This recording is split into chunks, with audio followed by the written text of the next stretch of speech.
வணக்கம் ஓவியா.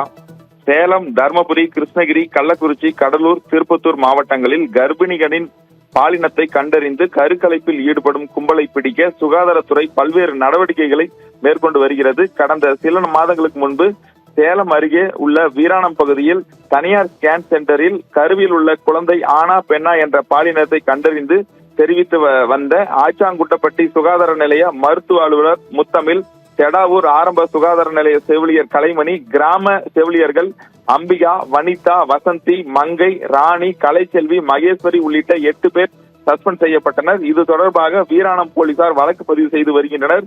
இதேபோல் கடலூர் மாவட்டம் வேப்பூர், சேலம் மாவட்டம் கருப்பூர், கள்ளக்குறிச்சி மாவட்டம் என அடுத்தடுத்து சட்டவிரோதமான பாலினம் கண்டறிந்து தெரிவித்து வந்த கும்பலை காவல்துறையினர் அடுத்தடுத்து கைது செய்து வந்தனர். இந்த நிலையில் கடந்த 21ஆம் தேதி திருப்பத்தூர் அடுத்த காக்கங்கரை பகுதியில் 8 கர்ப்பிணிகள் ஆட்டோவில் வந்துள்ளனர். ஆட்டோ பழுதாகி சாலையிலேயே நின்றதால் அங்கிருந்த பொதுமக்கள் அவர்களிடம் விசாரணை நடத்தினர். அப்பொழுது கருவில் உள்ள குழந்தையின் பாலினத்தை கண்டறிய வந்ததாக தெரிவித்தனர்.